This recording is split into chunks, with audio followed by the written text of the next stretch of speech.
আলহামদুলিল্লাহ ওয়াসসালাতু ওয়াসসালাম আলা সাইয়্যিদিনা মুহাম্মদ ওয়া আলা আলিহি ওয়া সাহবিহি ওয়াসাল্লাম তাসলিমান কাসীরা।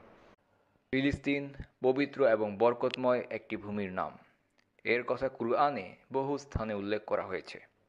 সুবহানাল্লাযী আসরা বি'আবদিহি লাইলাম মিনাল মাসজিদিল হারাম ইলাল মাসজিদিল আকসাল্লাযী বারাকনা হাওলাহু লিনুরিয়াহু মিন আয়াতিনা ইন্নাহু হুয়াস সামিউল বাসীর। পরম পবিত্র ও মহিমাময় সত্তা তিনি, যিনি স্বীয় বান্দাকে রাত্রিবেলায় ভ্রমণ করিয়েছিলেন মসজিদে হারাম থেকে মসজিদে আকসা পর্যন্ত, যার চারদিকে আমি পর্যাপ্ত বরকত দান করেছি, যাতে আমি তাকে কুদরতের কিছু নিদর্শন দেখিয়ে দিই। নিশ্চয়ই তিনি পরম শ্রবণকারী এবং দর্শনশীল। আল্লাহ সুবহানাহু ওয়া তাআলা ফিলিস্তিনের এই ভূমিকে, আল আকসা মসজিদকে বরকতময় ভূমির অন্তর্ভুক্ত করেছেন। এবং মূসা আলাইহিস সালামের কওমকে তিনি বলেছিলেন, يا قوم ادخلوا الأرض المقدسة التي كتب الله لكم ولا ترتدوا على أدباركم فتنقلبوا خاسرين।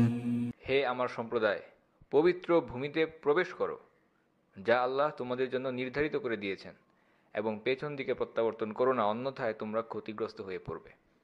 মূসা আলাইহিস সালামের কওমের জন্য আল্লাহ সুবহানাহু ওয়া তাআলা তাদেরকে ফিরআউনের কবল থেকে উদ্ধার করেছিলেন, এবং পরবর্তীতে অত্যাচারী সম্প্রদায়ের হাত থেকে উদ্ধারের জন্য আল্লাহ সুবহানাহু ওয়া তাআলা চূড়ান্তভাবে তাদের উপর জিহাদের বিধানকে নাজিল করেন এবং জানিয়ে দেন, পবিত্র ভূমি বিজয় করতে হলে, বাইতুল মাকদিস বিজয় করতে হলে তাদেরকে সেখানে অত্যাচারী সম্প্রদায়ের বিরুদ্ধে জিহাদ করতে হবে।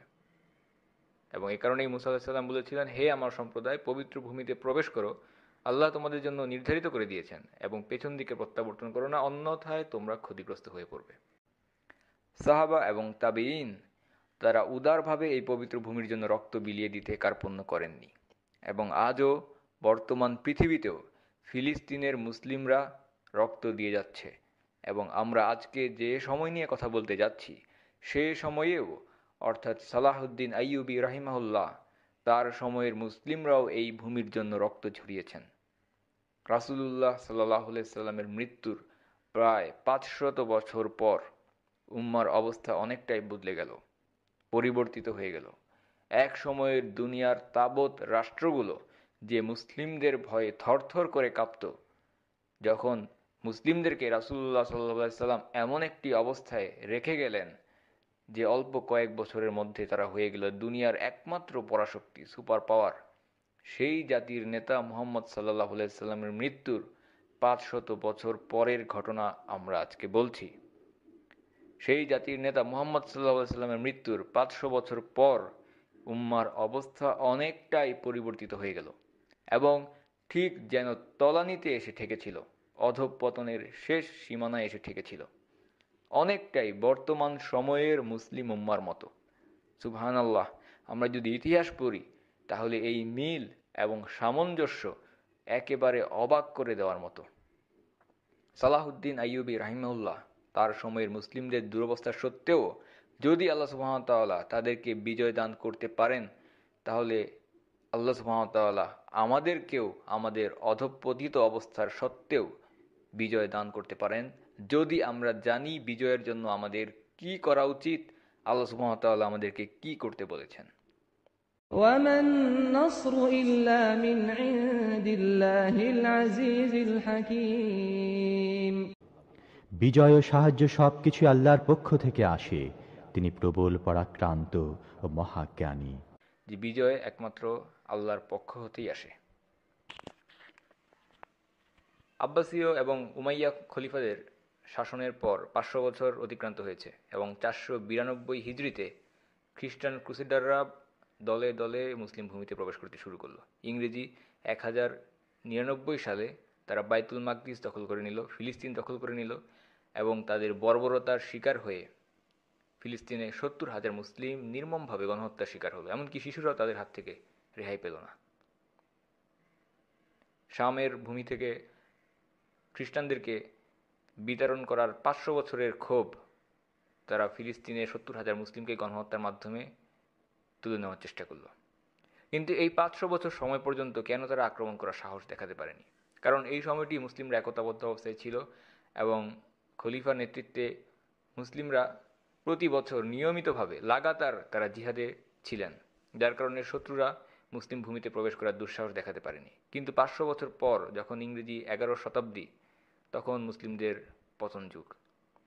এবং একজন খ্রিস্টান ঐতিহাসিক তিনি উল্লেখ করেছেন যে সেই সময়ে ক্রুসেডাররা কত সহজভাবে মুসলিমদের ভূমিতে প্রবেশ করছিল। তিনি বলেন, ক্রুসেডাররা এইসব দেশে মুসলিমদের ভূমিতে এত সহজে প্রবেশ করছিল, এত সহজে ঢুকে পড়েছিল, যেমন পুরনো একটি কাষ্ঠখণ্ডের ভেতর, পুরনো একটি কাঠের টুকরার ভিতর খুব সহজে পেরেক ঢুকানো হয়। স্বল্প সময়ের জন্য এরূপ মনে হচ্ছিল যে তারা হয়তো ইসলামের বৃক্ষকে, ইসলামের আমূল কাণ্ড তারা উপরে ফেলে দিয়ে একেবারে তুলোর মতো উড়িয়ে দেবে। এতটাই দুর্বল অবস্থা ছিল সেই সময় মুসলিমদের। এবং ফিলিস্তিনের সেই গণহত্যা সম্পর্কে ঐতিহাসিক আবুল ফিদা হামাবি তিনি উল্লেখ করেছেন, বাইতুল মাকদিসে বিজয়ী বেশে প্রবেশ করার পর ক্রুসেড যোদ্ধারা এমনভাবে পাইকারি হত্যাকাণ্ড চালিয়েছিল যে সব ক্রুসেড যোদ্ধা যারা ঘোড়ায় চড়ে মসজিদে ওমর রাদিয়াল্লাহু আনহুর মসজিদ, যেখানে তিনি সাহাবীদের সময় ওমর রাদিয়াল্লাহু আনহু আল আকসা মসজিদ বিজয় করার পর যেখানে সালাত আদায় করেছিলেন, সেখানে পরবর্তীতে একটি মসজিদ নির্মাণ হয়েছিল, মসজিদে ওমর। ক্রুসেড যোদ্ধারা ঘোড়ায় চড়ে সেই মসজিদে ওমরে প্রবেশ করেছিল এবং এমনভাবে তারা গণহত্যা চালিয়েছিল, তাদের ঘোড়ার হাঁটু পর্যন্ত মুসলিমদের রক্তের বন্যায় ডুবে গিয়েছিল। বাচ্চা শিশুদেরকে পায়ে ধরে দেয়ালে আছড়ে হত্যা করা হয়েছিল, দেয়ালে আছাড় দিয়ে শিশুদেরকে হত্যা করা হয়েছিল, অথবা প্রাচীরের উপর থেকে চক্রাকারে ঘুরিয়ে তাদেরকে বাইরে নিক্ষেপ করা হতো। এমনকি ইহুদিদেরকেও তাদের সিনাগগের মধ্যে জীবন্ত পুড়িয়ে হত্যা করেছিল ক্রুসেডাররা। অত্যন্ত সংকটময় একটি পরিস্থিতি সৃষ্টি হলো রাসূলুল্লাহ সাল্লাল্লাহু আলাইহি ওয়াসাল্লামের মৃত্যুর প্রায় 500 বছর পর, 492 হিজরি সনে। সেই সময়ের মুসলিম উম্মাহ ছিল অসংখ্য ক্ষুদ্র ক্ষুদ্র অংশে বিভক্ত। একাধিক রাষ্ট্র, রাজা, বাদশাহ, নেতাতে বিভক্ত। বর্তমানে যত প্রেসিডেন্ট, প্রধানমন্ত্রী আছে তার চেয়েও অনেক বেশি ক্ষুদ্র ক্ষুদ্র এলাকা নিয়ে এক একজন ব্যক্তি নিজেদেরকে বাদশাহ, রাজা দাবি করে বসেছিল। এই বিভক্তি এত বেশি ছিল যে কিছু কিছু নেতা শুধুমাত্র একটি মাত্র শহর দখল করেছিল, শুধুমাত্র একটি শহর শাসন করত, অথচ নিজেদেরকে নিজেরা খলিফা বলে দাবি করত।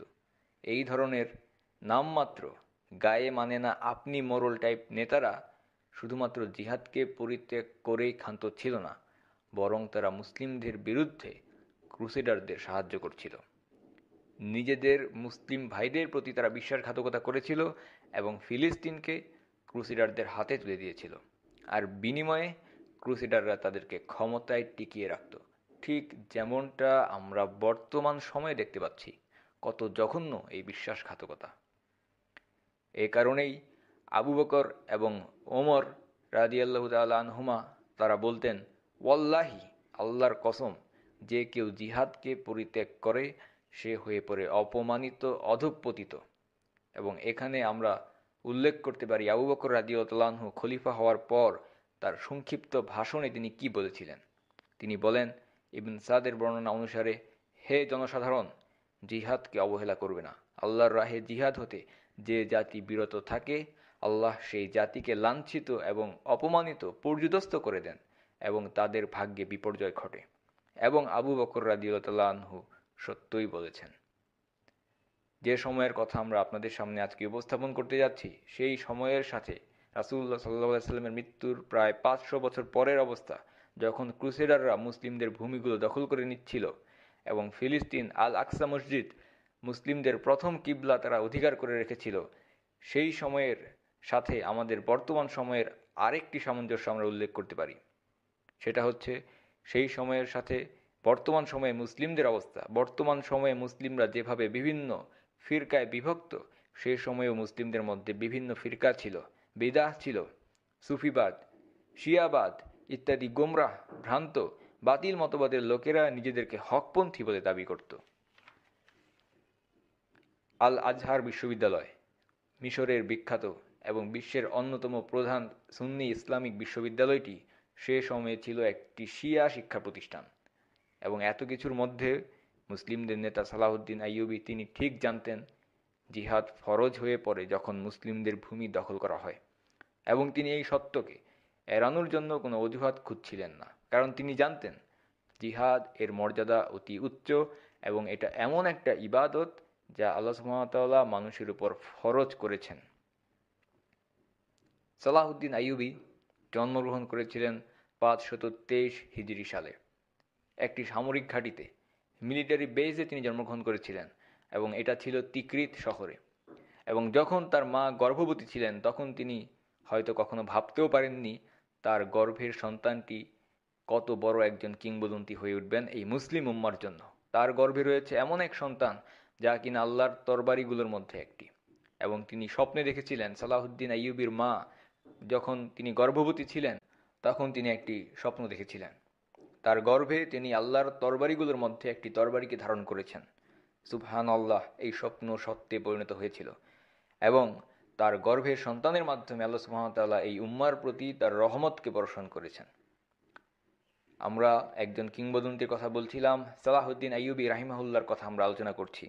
এবারে আসুন পরিচিত হওয়া যাক আরও একজন কিংবদন্তির সাথে। তিনি হচ্ছেন নুরউদ্দিন জিঙ্কি রাহিমাহুল্লাহ। তিনি ছিলেন একজন হক আলেম এবং একজন বীর যোদ্ধা। তিনি ছিলেন সালাহুদ্দিন আইয়ুবীর শিক্ষক এবং তিনি সালাহুদ্দিন আইয়ুবীর থেকেও বড় মাপের কিংবদন্তি ছিলেন, যদিও তার নাম সবার মধ্যে এত সুপরিচিত নয়। অথচ তিনি সেই ক্ষেত্রকে, ময়দানকে প্রস্তুত করে রেখেছিলেন, ভিত্তি স্থাপন করেছিলেন, যা পরবর্তীতে সালাহুদ্দিন আইয়ুবীকে সফলতা এনে দিয়েছিল এবং তিনি ইতিহাসে বিখ্যাত হয়েছিলেন। নুরউদ্দিন ক্রুসেডারদের সাথে লড়াই করছিলেন এবং আমরা জানি ক্রুসেড যুদ্ধ একটা বেশ দীর্ঘ সময় ধরে চলেছিল এবং মুসলিমদের পক্ষে এই যুদ্ধে নুরউদ্দিন গুরুত্বপূর্ণ অবদান রাখছিলেন। একদিনের ঘটনা, তিনি দামাস্কাসের মুসলিমদের নিয়ে একটি মসজিদের মিম্বার নির্মাণ করছিলেন এবং তিনি বলছিলেন, আমরা এই মিম্বারকে আল আকসা মসজিদে নিয়ে রাখব ইনশাআল্লাহ, আমরা এই মিম্বারকে আল আকসা মসজিদে নিয়ে স্থাপন করব ইনশাআল্লাহ। অথচ তিনি ছিলেন দামাস্কাসে এবং সেই সময়ে আল আকসা মসজিদ ছিল ক্রুসেডারদের সম্পূর্ণ নিয়ন্ত্রণে। লোকেরা মনে করেছিল এটা হয়তো একটি পাগলামি, নিছক একটা ভাবনা, কেননা সেই সময় আল আকসা মসজিদ ক্রুসেডারদের হাতে বন্দী। কিভাবে এই মিম্বারকে দামাস্কাস থেকে নিয়ে আল আকসা মসজিদে স্থাপন করা সম্ভব হতে পারে? ঠিক যেভাবে নূহ আলাইহিসসালাম যখন মরুভূমির মাঝখানে বসে তার সুবিশাল নৌকা তৈরি করছিলেন, লোকেরা মনে করেছিল তিনি পাগল হয়ে গেছেন। মরুভূমিতে বালুর মধ্যে কোনো নদী নেই, বৃষ্টি নেই, পানি নেই, এখানে কেন নৌকা বানাতে হবে? কিন্তু ইনশাআল্লাহ তাআলা আমরা আমাদের আলোচনায় দেখতে পাবো নুরউদ্দিনের সেই খুতবার পর ঘটনা কি হয়েছিল এবং পরবর্তীতে সেই মিম্বার কোথায় স্থাপন করা হয়েছিল। পরিস্থিতি পরবর্তীতে যা হয়েছিল তা হচ্ছে, ক্রুসেডাররা মিশর আক্রমণ করে বসল। ফিলিস্তিনের পর তারা মিশর আক্রমণ করে বসল এবং মিশর বা ইজিপ্ট তখন ছিল একটি শিয়া অধ্যুষিত ভূমি। শিয়াদের মধ্যে ফাতিমি গ্রুপরা মিশরের অধিপতি ছিল এবং তারা এতটাই ভ্রান্ত এবং গোমরাহী ছিল, এমনকি বর্তমানের শিয়ারাও তাদেরকে কুফফার বলে থাকে। মিশর যখন আক্রান্ত হলো ক্রুসেডারদের মাধ্যমে, প্রথমে নুরউদ্দিন জিঙ্কি তাদেরকে সহযোগিতা করতে চাইছিলেন না, কারণ তাদের এই ভ্রান্ত আকীদা, শিরক এবং বিদআত তাদের মধ্যে ছিল এবং তারা ক্রুসেডারদেরকে সাহায্য করছিল মুসলিমদেরকে হত্যা করার জন্য। কিন্তু পরবর্তীতে তিনি রাজি হলেন এবং সালাহুদ্দিন আইয়ুবীকে প্রেরণ করলেন উত্তপ্ত পরিস্থিতি শীতল করার জন্য, এবং সালাহুদ্দিন আইয়ুবী কুফফারদের হাত থেকে মিশরের ভূমিকে মুক্ত করলেন। যখন সালাহুদ্দিন আইয়ুবী মিশরের অধিপতি নেতা হলেন, তিনি জনগণের ভালোবাসা পেলেন তার ব্যক্তিত্বের কারণে, মহত্বের কারণে এবং তার চরিত্রের কারণে। এবং একজন সত্যিকারের নেতার যা যা গুণ থাকা দরকার সালাহুদ্দিনের মধ্যে সবগুলোই বিদ্যমান ছিল। এমনকি যখন তিনি ঘোষণা দিলেন আগামীকাল থেকে মিশর হবে সুন্নিদের ভূমি, সবাই একমত হলো। সুতরাং সালাহুদ্দিন এমন একজন ব্যক্তিত্ব ছিলেন যিনি ছিলেন মিশরের অবিসংবাদিত নেতা। সালাহুদ্দিন আইয়ুবী তার এই ব্যক্তিত্বের মাধ্যমে, নেতা সুলভ গুণাবলীর মাধ্যমে প্রায় এক রাতের মধ্যেই একটি সম্পূর্ণ ভূখণ্ডকে শিয়া অধ্যুষিত ভূমি হতে আহলে সুন্নাহ ওয়াল জামাতের ভূমিতে পরিণত করে দিলেন। সালাহুদ্দিন আইয়ুবী সাময়িকভাবে আল আজহার বিশ্ববিদ্যালয়কে বন্ধ ঘোষণা করে দিলেন, যা ছিল সেই সময়ে শিয়া মতবাদ প্রচারের কেন্দ্রবিন্দু, এবং সেই সময়ে বিশ্ববিদ্যালয়টি ছিল শিয়া বিশ্ববিদ্যালয়। পরবর্তীতে অস্থায়ীভাবে সালাহুদ্দিন আইয়ুবী এই বিশ্ববিদ্যালয়টিকে বন্ধ করে দেন এবং মুসলিমদেরকে সঠিক আকিদা, সঠিক বিশ্বাস প্রচার করার জন্য তিনি মাদ্রাসা নির্মাণ শুরু করেন, মানুষদেরকে ইসলাম সম্পর্কে সঠিক জ্ঞান প্রদান করার জন্য। এবং তিনি এটা বিস্তারিতভাবে শুরু করেন, যার মধ্যে ছিল আকিদা, তাফসির, ফিকাহ এবং সিরা। এবং তিনি তাদেরকে বলতেন নিজেদের তাকওয়ার লেভেলকে উঁচু করতে এবং আল্লাহকে ভয় করতে। তিনি তাদেরকে শিক্ষা দিলেন মুসলিমরা তখনই বিজয় লাভ করবে যখন তারা হবে তাকওয়া সম্পন্ন। সংখ্যার আধিক্য কিংবা অস্ত্রের ভিত্তিতে নয়, এগুলো সামান্য কিছু প্রভাবক ছাড়া আর কিছুই নয়। বিজয় শুধুমাত্র আল্লাহর পক্ষ হতেই আসে এবং অন্য কোনো কারো কাছ থেকে নয়, অন্য কোনো কারণে নয়। এরকম একটি পরিস্থিতিতে নুরউদ্দিন জিঙ্কি রাহিমাহুল্লাহ, সালাহুদ্দিন আইয়ুবীর শিক্ষক, একজন মহান ইমাম, মুজাহিদ, আলেম এবং কিংবদন্তি, তিনি মৃত্যুবরণ করলেন রহমতুল্লাহি আলাইহি। যখন নুরউদ্দিন জিঙ্কি মৃত্যুবরণ করলেন, লোকেরা আবার দিশেহারা হয়ে পড়ল এবং এরপর একটা দীর্ঘ সময়ের জন্য আর সত্যিকারের কোনো নেতা আসেননি, শুধুমাত্র নাম সর্বস্ব কিছু রাজকীয় ব্যক্তিত্ব ছাড়া। সিরিয়া এবং আশেপাশের পদাধিকারী, প্রিন্সরা, রাজকুমাররা এতটাই দুনিয়ার প্রতি আসক্ত ছিল এবং তারা এতটাই করাপ্ট বা দূষিত ছিল যে তারা দুর্নীতিগ্রস্ত ছিল এবং তারা মুসলিমদের বিরুদ্ধে ক্রুসেডারদের পক্ষে অবস্থান করছিল। জনগণ যখন তাদের নেতাদের এই ধরনের বিশ্বাসঘাতকতা, দুরবস্থা দেখল, তারা একজন যোগ্য নেতার অপেক্ষায় অধীর হয়ে গেল। নুরউদ্দিনের মতো একজন মহান ব্যক্তিত্ব, তার প্রয়োজনীয়তা জনগণ অনুভব করছিল এবং নিজেদের নেতাদের বিশ্বাসঘাতকতা এবং তাদের সাহায্য করতে না পারার ভ্রান্ত অজুহাতে তারা বিরক্ত ছিল। তারা মুসলিমদের বিরুদ্ধে ক্রুসেডারদের সাহায্য করছিল। ফলে জনগণ সালাউদ্দিন আইয়ুবী রাহিমাহুল্লাহর কাছে সাহায্যের আবেদন করল এবং তিনি সেই সময় ছিলেন মিশরে। এবং কিভাবে সালাউদ্দিন আইয়ুবী সেই অঞ্চলে মুসলিমদের সাহায্য করলেন? সালাহুদ্দিন আইয়ুবী মুসলিমদেরকে সাহায্য করতে শুরু করলেন তাদের বিরুদ্ধে যুদ্ধ করার মাধ্যমে, এবং মুসলিমদের ঘরের শত্রুদেরকে তিনি যুদ্ধের মাধ্যমে নিধন করতে লাগলেন। তিনি মুসলিমদের বিরুদ্ধে অভিযান পরিচালনা করে একত্রিত করছিলেন এবং শত্রুদের বিরুদ্ধে তাদেরকে সচেতন করছিলেন, যারা ছিল নামধারী মুসলিম কিন্তু ঘরের শত্রু। তাদেরকে সালাউদ্দিন আইয়ুবী বিজিত করার মাধ্যমে সহায়তা করতে লাগলেন। সালাউদ্দিন আইয়ুবী পূর্ণ 10 বছর সময় ধরে মুসলিমদের ভূমিতে লড়াই করলেন নামধারী মুসলিমদের বিরুদ্ধে, এবং এরপর যখন মুসলিমদের ভূমিতে তিনি নিয়ন্ত্রণ প্রতিষ্ঠা করলেন, পরবর্তীতে তিনি দৃষ্টি দিলেন বাইতুল মাকদিসের দিকে। সালাহুদ্দিন আইয়ুবী, তার নিয়ন্ত্রণে ছিল মিশর এবং সিরিয়ার অধিকাংশ এলাকা, এবং তিনি ছিলেন একজন গভর্নর। এবং সেই সময়ে আব্বাসীয় খিলাফার প্রায় শেষ অবস্থা এবং খিলাফা অনেক দুর্বল হয়ে গিয়েছিল, যার কারণে একজন গভর্নর হওয়ার পরেও সালাহুদ্দিন আইয়ুবী রাহিমাহুল্লাহ তিনি অত্যন্ত শক্তিশালী ছিলেন এবং সেই সময়ের দুর্বল আব্বাসীয় খলিফার চেয়েও অনেক শক্তিশালী ছিলেন। কিন্তু এরপরও তিনি খলিফার সম্পূর্ণ অনুগত ছিলেন এবং কখনোই বিদ্রোহ করেননি, এবং যে কোনো কাজের পূর্বে তিনি খলিফার অনুমতি প্রার্থনা করতেন। যদিও ইচ্ছা করলে তিনি সম্পূর্ণ কর্তৃত্ব দখল করতে পারতেন, এরপরও তিনি রাসূলুল্লাহ সাল্লাল্লাহু আলাইহি সাল্লামের রেখে যাওয়া শিক্ষার বিরুদ্ধে কোনো কাজ করতেন না। সালাহুদ্দিন আইয়ুবী এমন কোনো ব্যক্তি ছিলেন না যিনি ক্ষমতা লোভী ছিলেন, যিনি গদি লোভী ছিলেন বা ক্ষমতার কাঙ্গাল তিনি কখনোই ছিলেন না। বরং তিনি পীড়িত ছিলেন, এই কারণে তিনি আক্রান্ত ছিলেন মুসলিমদের করুণ অবস্থার কারণে, এবং কিভাবে তিনি ইসলামের প্রচার প্রসার ঘটাবেন, মুসলিমদেরকে সাহায্য করবেন, তার প্রতি তিনি আগ্রহী ছিলেন। এটাই ছিল তার প্রধান মনোযোগ। তিনি সবসময় তার সাথে পরামর্শক, উপদেষ্টা হিসেবে আলেমদের একটি গ্রুপকে তার সাথে রাখতেন। প্রতিটি খুঁটিনাটি বিষয়ে তিনি তাদের সাথে পরামর্শ করতেন, যদিও তিনি নিজেই একজন বিজ্ঞ ব্যক্তিত্ব ছিলেন। সালাহুদ্দিন আইয়ুবী রাহিমাহুল্লাহ তিনি যখন শামের ভূমিগুলো বিজয় করা শুরু করেছিলেন, তখন তিনি আবু উবাইদা রাদিয়াল্লাহু তাআলা আনহু এর পদচিহ্নকেই যেন অনুসরণ করছিলেন। যখন আবু উবাইদা রাদিয়াল্লাহু তাআলা আনহু তিনি সাহাবীদেরকে নিয়ে শাম বিজয় করেছিলেন, সালাহুদ্দিন আইয়ুবী তিনি শুরু করলেন দামাস্কাস থেকে, বর্তমান সিরিয়ার রাজধানী দামাস্কাস থেকে তিনি তার অভিযান শুরু করলেন এবং ফিলিস্তিনে বাইতুল মাকদিসে এসে তার অভিযান শেষ হয়েছিল। তিনি মুসলিমদের ভূমি প্রসারিত করতে করতে ফিলিস্তিনের দ্বার প্রান্তে পৌঁছে গেলেন। যখন তিনি মুসলিমদের ভূমি প্রসারিত করছিলেন, রোমানরা, ইউরোপিয়ান খ্রিস্টানরা তারা ভয়ে এতটাই ভীত ছিল সালাহুদ্দিন আইয়ুবীর নেতৃত্বের কারণে, এতটাই ভীত ছিল তারা সবগুলো দেশ মিলে জোট গঠন করলো। ঠিক বর্তমানে যেভাবে এক আফগানিস্তানে 42টি দেশের কুফফাররা অবস্থান করছে, তাদের সেনাবাহিনী প্রেরণ করেছে জোট গঠন করার মাধ্যমে, ঠিক সেভাবেই সালাহুদ্দিন আইয়ুবীর মাধ্যমে মুসলিমরা যখন সংঘবদ্ধ হয়েছিল, রোমানরা, ইউরোপিয়ান খ্রিস্টানরা এতটাই আতঙ্কিত হলো, তারা সবগুলো দেশ মিলে জোট গঠন করলো একমাত্র সালাহুদ্দিন আইয়ুবীর বাহিনীর বিরুদ্ধে যুদ্ধ করার জন্য, মুসলিমদের বিরুদ্ধে যুদ্ধের জন্য। সবগুলো কাফির রাজা একত্রিত হলো।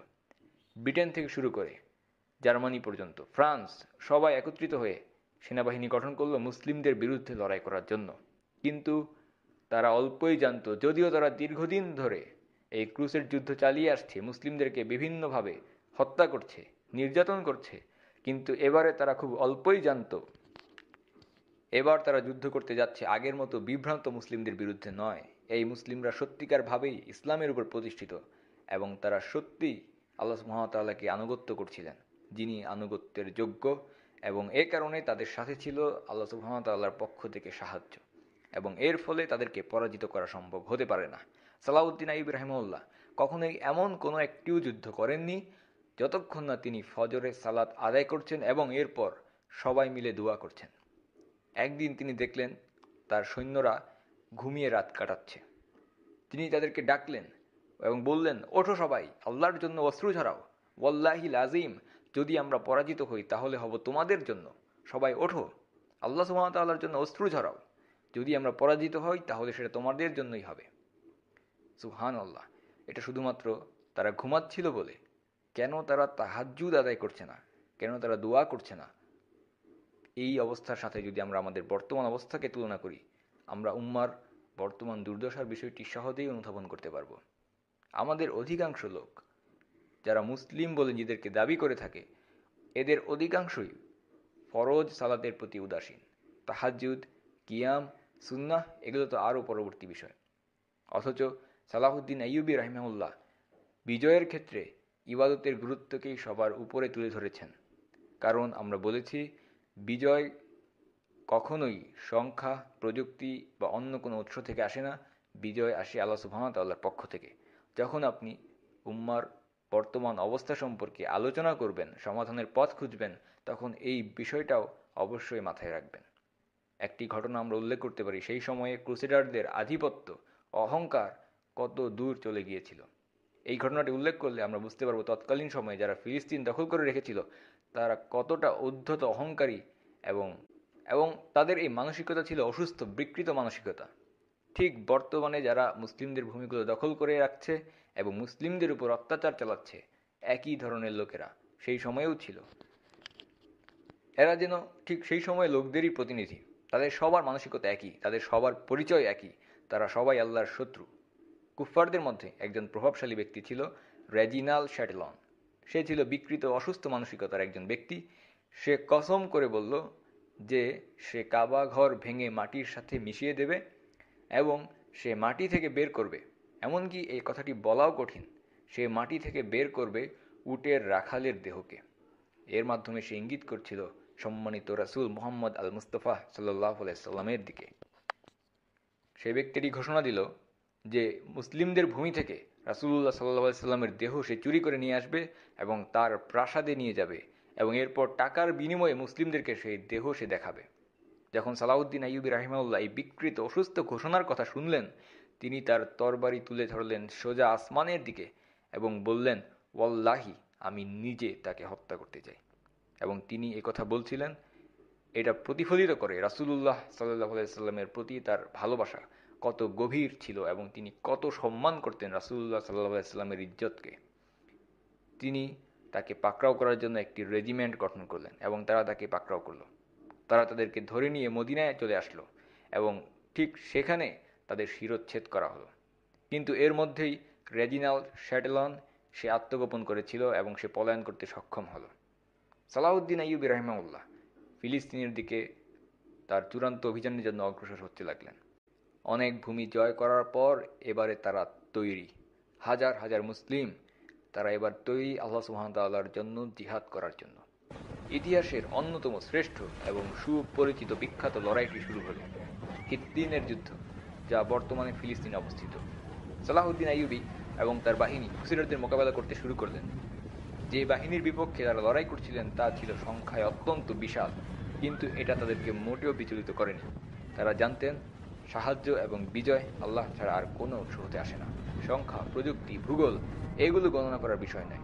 দিন শেষে এর সবই নিছক কিছু প্রভাবক মাত্র, কিন্তু একমাত্র যে বিষয়টি যুদ্ধের ফলাফলকে নির্ধারণ করতে পারে সেটা হচ্ছে আল্লাহর বিজয় প্রদানের ইচ্ছা। কাজেই যদি একদিকে সারা পৃথিবী একত্রিত হয় অথচ আল্লাহ সুবহানাহু ওয়া তাআলা আমাদের জন্য বিজয়কে নির্ধারিত করে থাকেন, তাহলে নিঃসন্দেহে বিজয় ছাড়া আর কোনো ফলাফল ঘটবে না। সালাহুদ্দিন আইয়ুবী কোনো ধরনের আপোষ করলেন না, তিনি কোনো ধরনের বোকামি করেননি। তিনি বর্তমান সময়ে বিশ্বাসঘাতক গাদ্দার শাসকদের মতো কুফফারদেরকে খুশি করার জন্য তাদের সাথে কোলাকুলি আলিঙ্গন করেননি, কিংবা তাদের সাথে বসে বসে চা বিস্কুট খাননি, কিংবা তাদেরকে সোনার মেডেল উপহার দেননি, যেভাবে বারাক ওবামাকে সোনার মেডেল পরিয়ে দেওয়া হয়েছে। তিনি কোনো শান্তি চুক্তি নিয়ে আলোচনায়ও তাদের সাথে বসেননি। তিনি একমাত্র জানতেন যে বিষয়টি মুসলিমদের সাথে কুফফারদের সমঝোতা নিয়ে আসতে পারে, সেটা হচ্ছে যখন কুফফাররা মুসলিমদের ভূমি দখল করে নেয় তখন তাদের আর আমাদের মধ্যে তরবারি ছাড়া আর কোনো বাধা থাকে না। একমাত্র তরবারি উভয় দলের সমস্ত বিষয়ের নিষ্পত্তি ঘটাতে পারে, সমাধান করতে পারে। সালাহুদ্দিন আইয়ুবী রাহিমাহুল্লাহ তার উপদেষ্টারা পরামর্শ দিলেন সহজভাবে যুদ্ধের দিকে অগ্রসর হতে। তারা প্রথমে ক্রুসেডারদের কেল্লা অবরোধ ঘেরাও করার পক্ষে মত দিলেন। মুখোমুখি লড়াই না করার জন্য এবং অবরোধ করাই ছিল তাদের প্রথম পছন্দ। কিন্তু সালাহুদ্দিন আইয়ুবী রাহিমাহুল্লাহ তিনি চেয়েছিলেন বিপরীত। তার মত ছিল সরাসরি যুদ্ধ, এবং তার লক্ষ্য ছিল আরও বড়, উচ্চ আকাঙ্ক্ষা। যদিও এটা ছিল আরও বেশি ঝুঁকিপূর্ণ এবং বিপজ্জনক, এবং তিনি তাদের সাথে মুখোমুখি যুদ্ধ করতেই পছন্দ করলেন। তিনি চাচ্ছিলেন একটি সিদ্ধান্তকর চূড়ান্ত যুদ্ধ। চূড়ান্ত ফলাফলের মাধ্যমে তিনি বাইতুল মাকদিস বিজয় করতে চাইছিলেন। তিনি মুজাহিদিনদের উদ্দেশ্যে বললেন, হে আমার ভাইয়েরা, কিতাল করো তোমাদের রবকে খুশি করার উদ্দেশ্যে। আল্লাহ সুবহানাহু ওয়া তাআলাকে খুশি করার উদ্দেশ্যে তোমরা কিতাল করো, আমাকে খুশি করার জন্য নয়। লড়াই করো, কিন্তু উদ্দেশ্য হবে শুধুমাত্র আল্লাহর জন্য, অন্য কোনো কারণে নয়। ক্রুসেডাররা নিজেদেরকে রক্ষা করার জন্য ব্যারিকেড সৃষ্টি করে নিল, এবং তারা খুবই নিরাপদ স্থানে ছিল। কাজী সালাহুদ্দিন আইয়ুবী তার বাছাইকৃত মিলিটারি জিনিয়াসদেরকে ব্যবহার করলেন, চৌকস যোদ্ধাদেরকে ব্যবহার করলেন ক্রুসেডারদের নিরাপত্তা বলয় ভেঙে দেওয়ার জন্য। তিনি ক্রুসেডারদের একটি দুর্গ অবরোধ করলেন যেখানে তাদের নারী এবং শিশুরা ছিল, এবং সেই স্থানের পিছন দিকে ছিল সমুদ্র। ক্রুসেডাররা ধারণা করল একটিবার আক্রমণ করেই তারা সালাহুদ্দিন আইয়ুবী এবং তার বাহিনীকে সমুদ্রে ছুঁড়ে ফেলতে পারবে এবং অতি সহজেই তাদেরকে পরাজিত করা সম্ভব হবে। ক্রুসেডাররা সালাহুদ্দিন আইয়ুবীকে ধ্বংস করে দেওয়ার জন্য যাত্রা শুরু করল, এবং সালাহুদ্দিন আইয়ুবী তিনি ছিলেন অত্যন্ত সুকৌশলী সেনাপতি, এবং তিনি ঠিক এটাই চেয়েছিলেন। তিনি কৌশলগতভাবে নিজে পছন্দ করে এই অবস্থানকে বেছে নিয়েছিলেন, এবং তিনি মুসলিম তীরন্দাজদেরকে মোতায়েন করে রেখেছিলেন পথের বিভিন্ন গুরুত্বপূর্ণ স্থানে, এবং তিনি এই পথের সমস্ত কুয়োগুলোর পানির মধ্যে বিষ মিশিয়ে দিয়েছিলেন যাতে ক্রুসেডাররা পানির কোনো উৎস না পায়। ক্রুসেডারদের মার্চ শুরু হলো সমুদ্র অভিমুখে সালাহুদ্দিন আইয়ুবী এবং তার বাহিনীকে ধ্বংস করে দেওয়ার জন্য, এবং তারা একটি কাঠের টুকরাকে সাথে নিয়ে তাদের যাত্রা শুরু করলো, যার নাম তারা দিয়েছিল ট্রু ক্রস। এটা তাদের নিকট একটা গুরুত্বপূর্ণ স্মৃতিচিহ্ন ছিল। তারা মনে করেছিল সাইয়্যিদনা ঈসা আলাইহিসসালামকে এই কাঠের টুকরাতেই ক্রুশবিদ্ধ করা হয়েছিল, আউযুবিল্লাহ। এবং তারা মনে করত যেখানেই তারা এই কাঠের ক্রুশকে নিয়ে যাবে সেখানে অবশ্যই তারা বিজয়ী হবে। কাজেই তারা যখন যাত্রা শুরু করলো, মুজাহিদিন তীরন্দাজরা তারা তাদের নির্ধারিত স্থান হতে আক্রমণ করলেন, এবং তারা ক্রুসেডারদের এমনভাবে কুঁকড়ে দিল যে পথ ছিল মাত্র 8 ঘন্টার দূরত্ব, সেই পথে রক্তের বন্যা বয়ে গেল। আকাশ থেকে শত শত তীর এসে তাদেরকে বিদ্ধ করছিল, এবং আল্লাহ সুবহানাহু ওয়া তাআলার শত্রুরা মুসলিমদের হাতে ধ্বংস হচ্ছিল। লড়াইয়ের ময়দানে সালাহুদ্দিন আইয়ুবী রাহিমাহুল্লাহ আদেশ দিলেন রাসূলুল্লাহ সাল্লাল্লাহু আলাইহি সাল্লামের হাদিসগুলো পাঠ করতে, এবং এর মাধ্যমে মুসলিমদেরকে, মুজাহিদিনদেরকে উজ্জীবিত করতে। এবং তিনি এর থেকে, রাসূলুল্লাহ সাল্লাল্লাহু আলাইহি সাল্লামের হাদিস থেকে তিনি বরকত লাভ করতে আগ্রহী ছিলেন। ঠিক যেভাবে সাহাবারা রাসূলুল্লাহ সাল্লাল্লাহু আলাইহি সাল্লামের ওযুর সময়ে ঝরে পড়া পানি থেকেও বরকত লাভের জন্য নিজেরা সেই পানিকে নিজেদের গায়ে মাখতেন, ঠিক তেমনিভাবে সালাহুদ্দিন আইয়ুবী রাসূলুল্লাহ সাল্লাল্লাহু আলাইহি সাল্লামের হাদিসগুলোকে তিলাওয়াত করার মাধ্যমে নিজেদেরকে উজ্জীবিত রাখতে চাইছিলেন। এবং এটাই হচ্ছে পার্থক্য। আমরা যদি আমাদের সময়ের মানুষদের মধ্যে এবং সালাহুদ্দিন আইয়ুবী রাহিমাহুল্লাহর সাথে তুলনা করার চেষ্টা করি, আমাদের নিকট পার্থক্যটা অত্যন্ত স্পষ্ট হয়ে ওঠে। তারা জিহাদকে কুফফার এবং মুসলিমদের মধ্যে সমঝোতার একমাত্র মাধ্যম হিসেবে ব্যবহার করেছিলেন, আর আমরা বিভিন্ন দূষিত যে সমস্ত মতবাদ মুসলিমদের মধ্যে প্রবেশ করিয়ে দেওয়া হয়েছে, সেই সমস্ত দূষিত মানবরচিত মতবাদ, রাজনীতি এবং ডেমোক্রেসিকে ব্যবহার করছি কুফফার এবং মুসলিমদের মধ্যে সমঝোতা করার জন্য। এবং উম্মার এই দুরবস্থার অন্যতম কারণ বর্তমানে সালাহুদ্দিন আইয়ুবী রাহিমাহুল্লার মতো মানুষদের অত্যন্ত অভাব এবং তার মতো তাকওয়া সম্পন্ন মানুষদের অভাবের কারণেই মুসলিম উম্মার বর্তমানে এই দুরবস্থা। যখন কুফফাররা একেবারে সামনাসামনি চলে আসলো, আল্লাহ সুবহানাহু ওয়া তাআলা মুজাহিদিনদেরকে এমনভাবে সাহায্য করলেন, তারা ক্রুসেডারদের এমনভাবে চারদিক থেকে ঘেরাও করে ফেললেন, ঐতিহাসিকরা মন্তব্য করেছেন এমনকি একটা পিঁপড়াও সেখান থেকে বের হতে পারছিল না। যুদ্ধের ময়দানে রণহুঙ্কার ছিল দুইটি। প্রথমটি ছিল মুসলিমদের শিবির হতে আল্লাহু আকবার, আল্লাহু আকবার, এবং দ্বিতীয়টি ছিল ক্রুসেডারদের শিবির হতে। এবং সেখানে ছিল এই দীর্ঘ পথ পাড়ি দিয়ে আসায়, যেখানে তাদের সমস্ত পানির উৎসগুলোকে সালাহুদ্দিন আইয়ুবী রাহিমাহুল্লাহ বন্ধ করে দিয়েছিলেন, এই দীর্ঘ পথ পাড়ি দিয়ে আসায় দ্বিতীয় শিবিরটি ছিল ক্রুসেডারদের, যেখানে ছিল সব অর্ধ মৃত পিপাসার্ত ব্যক্তি। এক রাতের মধ্যে সালাহুদ্দিন আইয়ুবী 400 নতুন উট নিয়ে আসলেন, অস্ত্রে পরিপূর্ণ, তীর ভর্তি করে। তার বাহিনীর পক্ষে আরও ছিল পর্যাপ্ত পরিমাণ পানির ব্যবস্থা এবং তারা ছিল সবাই সম্পূর্ণ ফ্রেশ এবং যুদ্ধের জন্য সম্পূর্ণরূপে প্রস্তুত। পরদিন সকালবেলা সালাহুদ্দিন আইয়ুবী এবং তার সাথে মুসলিম মুজাহিদরা কুফফার ক্রুসেডারদের মুখোমুখি। সালাহুদ্দিন আইয়ুবী দেখলেন বাতাস প্রবাহিত হচ্ছে ক্রুসেডারদের দিকে, তারা যেখানে অবস্থান করেছে সেই দিকে বাতাস প্রবাহিত হচ্ছে। এবং তিনি আরও দেখলেন বিভিন্ন লাকড়ি পড়ে আছে এবং লাকড়িগুলো ছিল খুবই শুকনো। সালাহুদ্দিন আইয়ুবীর মাথায় একটি আইডিয়া খেলে গেল। তিনি বুঝতে পারলেন এই বাতাসকে কাজে লাগালে সেটা কত সুন্দর একটা কম্বিনেশন হতে পারবে। সালাহুদ্দিন আইয়ুবী তিনি তার বাহিনীকে আদেশ দিলেন এই সমস্ত লাকড়িগুলো জড়ো করে সেখানে আগুন ধরিয়ে দিতে এবং এইগুলোকে কুফফারদের দিকে পাঠিয়ে দিতে। তাদেরকে আগুন জ্বালিয়ে ভীত সন্ত্রস্ত আতঙ্কিত করে দিলেন সালাহুদ্দিন আইয়ুবী এবং মুসলিম মুজাহিদিনরা। কালো ধোঁয়ায় তাদের দম বন্ধ হয়ে আসছিল এবং আতঙ্কে তাদের আত্মা এতটুকু হয়ে গিয়েছিল, তারা ভাবছিল যে কোনো মুহূর্তে মুসলিমরা তাদের উপর অতর্কিত আক্রমণ করতে পারবে। এবং মুসলিমরা কুরআনের আয়াত তিলাওয়াত করতে লাগলেন, যেখানে আল্লাহ সুবহানাহু ওয়া তাআলা বলছেন, وَكَانَ حَقًّا عَلَيْنَا نَصْرُ الْمُؤْمِنِينَ, এবং এটা আমাদের দায়িত্ব মুসলিমদেরকে সাহায্য করা। সালাহুদ্দিন তাদের উপর চূড়ান্ত আঘাত হানতে চাইলেন এবং তাদের উপর একটি সম্পূর্ণ রেজিমেন্টকে প্রেরণ করলেন তাদের তথাকথিত ট্রু ক্রস ছিনিয়ে নেওয়ার জন্য, এবং এর মাধ্যমে মানসিকভাবে তাদেরকে বিপর্যস্ত করে দিলেন। তারা ধারণা করেছিল এই ক্রস যতক্ষণ তাদের সাথে থাকবে তারা কোনো যুদ্ধে পরাজিত হবে না, কিন্তু শুধুমাত্র একটি রেজিমেন্ট প্রেরণ করে সালাহুদ্দিন আইয়ুবী তাদের সেই তথাকথিত ট্রু ক্রসটি ছিনিয়ে আনলেন এবং এটা তাদেরকে মানসিকভাবে একেবারে বিপর্যস্ত করে দিল। এবং এটাই হচ্ছে মুসলিম এবং কুফফারদের যুদ্ধের মনোবলের মধ্যে পার্থক্য। মুসলিমরা যুদ্ধ করে এই কারণে, কারণ আল্লাহ সুবহানাহু ওয়া তাআলা তাদের উপর এটাকে ফরজ করে দিয়েছেন, জিহাদকে ফরজ করে দিয়েছেন।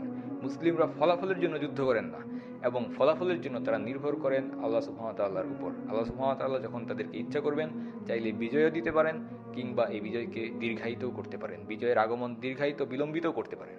কিন্তু কুফফাররা ফলাফল ছাড়া আর কোনো কিছু চিন্তা করতে পারে না এবং তারা বিভিন্ন প্রতীকী বিষয়ের উপর নির্ভর করে যুদ্ধের ফলাফলের জন্য। কাজেই সালাহুদ্দিন আইয়ুবী এবং মুসলিমরা যখন তাদের সেই তথাকথিত কাঠের টুকরো ট্রু ক্রসটি ছিনিয়ে আনলেন, তারা মানসিকভাবে সম্পূর্ণরূপে বিধ্বস্ত হয়ে পড়ল। এবং ইতিমধ্যেই দীর্ঘ পথ পাড়ি দিয়ে আসার কারণে ক্রুসেডারদের বাহিনী মুমূর্ষ ব্যক্তির মতো ধুঁকছিল। তাদেরকে দেখে মনে হচ্ছিল যেন তারা কবর থেকে উঠে এসেছে, অথচ শুরুতে তারা ছিল সংখ্যায় হাজার হাজার এবং মুসলিমরা তাদেরকে হাজারে হাজারে দুনিয়া থেকে বিদায় করে দিচ্ছিলেন। হাজার হাজার শয়তানের আউলিয়া মুসলিমদের হাতে নিহত হচ্ছিল এবং আরও বন্দী হলো হাজার হাজার। সালাহুদ্দিন আইয়ুবী রাহিমাহুল্লাহর পুত্র খুশিতে চিৎকার করে উঠল, আলহামদুলিল্লাহ, আমরা তাদেরকে পরাজিত করেছি। সালাহুদ্দিন হুঙ্কার দিলেন, চুপ করো মূর্খ, যতক্ষণ পর্যন্ত তাদের পতাকার পতন না হচ্ছে আমরা তাদেরকে পরাজিত করতে পারিনি। এবং সুবহানাল্লাহ, সালাহুদ্দিন আইয়ুবী যখন তার পুত্রকে বলছিলেন চুপ করো, যতক্ষণ পর্যন্ত তাদের পতাকার পতন না হচ্ছে, যুদ্ধের পতাকা যতক্ষণ পর্যন্ত পতিত না হচ্ছে আমরা তাদেরকে পরাজিত করতে পারিনি। সুবহানাল্লাহ, ঠিক সেই সময়েই ক্রুসেডারদের পতাকা সেই জায়গাটিতে পতন হয়ে গেল এবং এটা ছিল মুসলিমদের জন্য সুনিশ্চিত একটি বিজয়। আলহামদুলিল্লাহি রাব্বিল আলামিন, সমস্ত প্রশংসা আল্লাহর জন্য। তিনি হিত্তিনে, ফিলিস্তিনের সেই হিত্তিন প্রান্তরে 583 হিজরি এবং ইংরেজি 1187 সালে শোচনীয়ভাবে ক্রুসেডারদেরকে পরাজিত করে দিলেন এবং এই পরাজয়টি ছিল মূল ভিত্তি যার উপর তিনি পরবর্তীতে বাইতুল মাকদিসকে বিজয় করেছেন, আল আকসা মসজিদকে বিজয় করেছেন, এবং এই পরাজয়ের মাধ্যমে তাদের শক্তি নিঃস্ব হয়ে আসে এবং ভাগ্যের চূড়ান্ত ফয়সালা তারা বুঝতে পারছিল।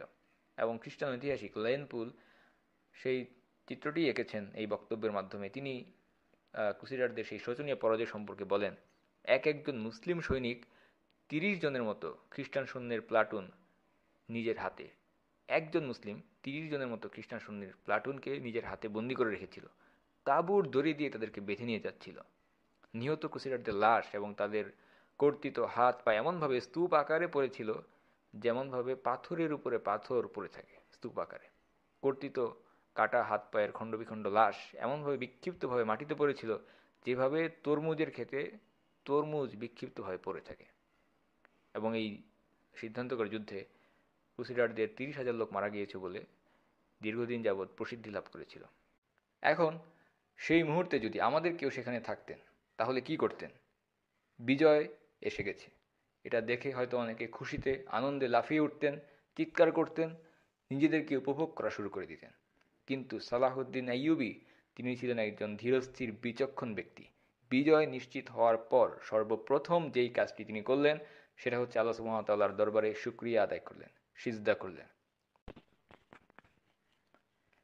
দীর্ঘ 91 বছর ধরে আল আকসা মসজিদ ইসলামের তৃতীয় পবিত্রতম স্থান, প্রথম কিবলা। এতদিন সেখানে ছিল কুফারদের পদচারণা। তারা সেখানে কোনো আজান দেয়নি, কোনো সালাত আদায়ের ব্যবস্থা ছিল না, মুসলিমদের সালাত আদায় করার কোনো সুযোগ পর্যন্ত তারা প্রদান করেনি। এমনকি আল আকসা মসজিদকে তারা ঘোড়ার আস্তাবল হিসেবে ব্যবহার করছিল। এবং সালাহুদ্দিন আইয়ুবী বর্তমানে যে যুদ্ধটিতে বিজয় লাভ করলেন সেটা হচ্ছে হিত্তিনের যুদ্ধ। হিত্তিনে তিনি বিজয় লাভ করলেন, কিন্তু এখনও জেরুজালেম বিজয় করা বাকি, আল আকসা মসজিদ বিজয় করা এখনও বাকি রয়েছে। তিনি হিত্তিন বিজয়ের পর আল্লাহ সুবহানাহু ওয়া তাআলার প্রতি শুকরিয়া স্বরূপ সিজদা আদায় করলেন এবং আল আকসা মসজিদকে বিজয় করার জন্য পথ উন্মোচিত করলেন। খুব শীঘ্রই তিনি এখন যাবেন আল আকসা মসজিদকে বিজয় করার জন্য। ইমাম আল জাহাবি রাহিমাহুল্লাহ এই হিত্তিনের যুদ্ধ সম্পর্কে বলেন, খালিদ ইবনে ওয়ালিদ কর্তৃক ইয়ারমুকের যুদ্ধে রোমানদের বিরুদ্ধে বিজয়ের পর এটাই হচ্ছে মুসলিমদের সবচেয়ে বড় বিজয়। সালাহুদ্দিন তার পূর্বপুরুষদের পদচিহ্নকে অনুসরণ করেছেন, সাহাবিদের পদচিহ্নকেই তিনি অনুসরণ করেছেন। মুজাহিদ, সাহাবি আবু উবাইদা, খালিদ বিন ওয়ালিদ এবং সাদ ইবন আবি ওয়াক্কাস রাদিয়াল্লাহু তাআলা আনহুম, এবং অবশ্যই তিনি রাসূলুল্লাহ সাল্লাল্লাহু আলাইহি সাল্লামের পদচিহ্নকে অনুসরণ করেছেন এবং এ কারণেই আল্লাহ সুবহানাহু ওয়া তাআলা তাদেরকে সাহায্য করেছিলেন।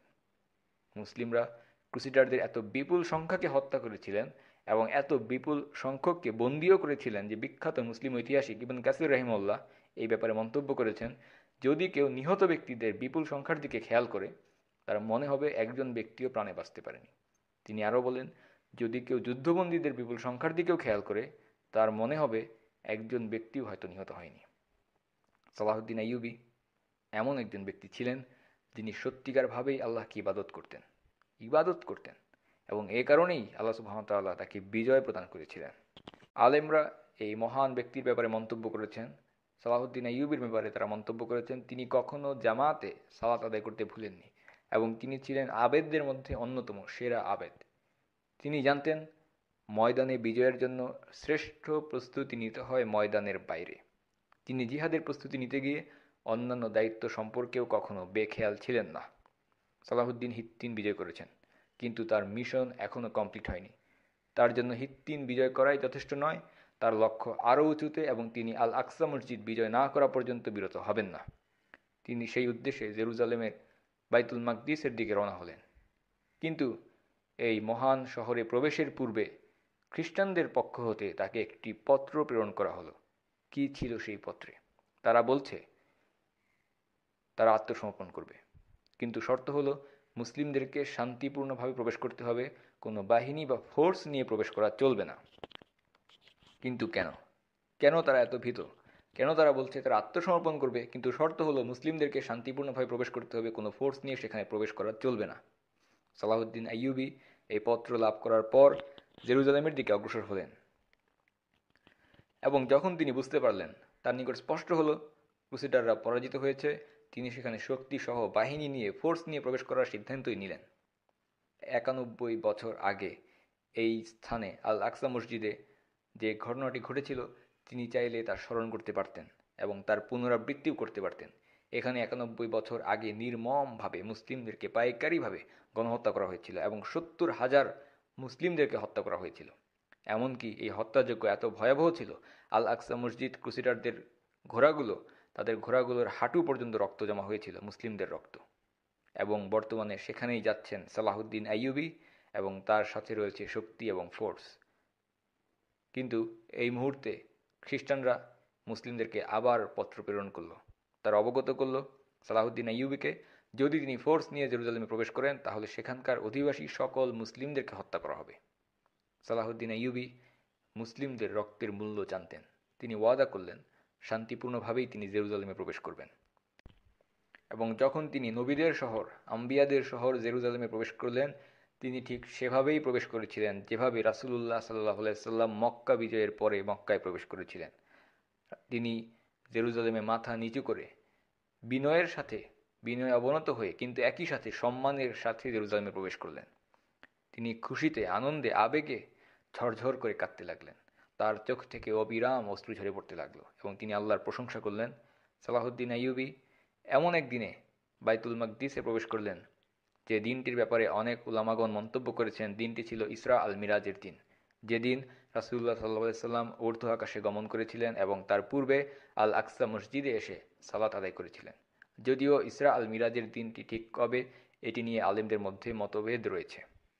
এবং আপনাদের স্মরণ আছে কিনা আমাদের আলোচনার শুরুর দিকে আমরা বলেছিলাম নুরউদ্দিন জিঙ্কি, সালাউদ্দিন আইয়ুবী তার শিক্ষক, একজন আলেম, মুজাহিদ এবং একজন বড় নেতা, তিনি একটি মিম্বার নির্মাণ করেছিলেন দামাস্কাসে এবং তিনি বলেছিলেন যে এই মিম্বারকে নিয়ে তিনি আল আকসা মসজিদে স্থাপন করবেন। এবং তার সময়ের লোকেরা মনে করেছিল এটি একটি প্রলাপ মাত্র। কীভাবে এই মিম্বারকে আল আকসা মসজিদ স্থাপন করা সম্ভব হতে পারে যখন দীর্ঘ 90 বছর ধরে সেই মসজিদ ক্রুসেডারদের দখলে, খ্রিস্টানদের দখলে, কুফফারদের দখলে। কিভাবে সিরিয়া থেকে এই মিম্বারকে নিয়ে আল আকসা মসজিদে স্থাপন করা হতে পারে? যখন সালাহুদ্দিন আইয়ুবী আল আকসা বিজয় করলেন, তিনি বললেন আমাকে নুরউদ্দিনের সেই মিম্বার এনে দাও। এবং যে মিম্বারটি দামাস্কাসের মসজিদে ৪৫ বছর ধরে পড়েছিল সেই মিম্বার তিনি নিয়ে আল আকসা মসজিদে স্থাপন করলেন এবং তার উপর দাঁড়িয়ে তিনি খুতবা প্রদান করলেন। সুবহানাল্লাহ। আমরা নিজেদেরকে প্রশ্ন করতে পারি সালাহুদ্দিন আইয়ুবীকে কেন আল্লাহ সুবহানাহু ওয়া তাআলা বিজয় প্রদান করলেন? আমরা নিজেদেরকে প্রশ্ন করতে পারি যে এই উম্মার মধ্যে কে আছে যে নুরউদ্দিন হতে চায়? এই উম্মার মধ্যে কে আছে যে সালাহুদ্দিন হতে চায়? এবং আমাদেরকেই এই ভূমিকায় অবতীর্ণ হতে হবে। সালাহুদ্দিন এবং নুরউদ্দিনের মতো ভূমিকায় আমাদেরকেই অবতীর্ণ হতে হবে। যদি আমরা আমাদের ভূমিকা পালন না করি তাহলে আমাদের আশা করা উচিত নয় অন্য কেউ এসে আমাদেরকে বিজয়ের ফল প্রদান করবে। বিজয়ের জন্য বড় নেতা প্রয়োজন, কিন্তু বড় মাপের নেতা কোনো ভূমিকা রাখতে পারেন না যদি না নেতার অনুসারীরা তাকে অনুসরণ করেন। এবং এই আল আকসা মসজিদ বিজয় করার ক্ষেত্রে আমরা দেখতে পাই বনি ইসরাইলদের নেতা ছিলেন মুসা আলাইহিস সালাম এবং তাকে আল্লাহ সুবহানাহু ওয়া তাআলা ওয়াদা প্রদান করেছিলেন তিনি তাকে বিজয় প্রদান করবেন। কিন্তু শর্ত ছিল বনি ইসরাইলীদেরকে মুসা আলাইহিস সালামের সাথে জিহাদ করতে হবে। এবং সেক্ষেত্রে এত বড় মাপের নেতা পাওয়ার পরেও, মুসা আলাইহিস সালামের মতো বড় মাপের নেতা পাওয়ার পরেও তার অনুসারীরা কী করেছিল? তারা বলেছিল যে আপনি এবং আপনার রব গিয়ে যুদ্ধ করুন, আমরা এখানে বসে রইলাম। এবং এই কারণে আমরা দেখতে পাই যে বড় মাপের নেতা কোনো ভূমিকা রাখতে পারেন না যদি না নেতার অনুসারীরা তাকে অনুসরণ করেন।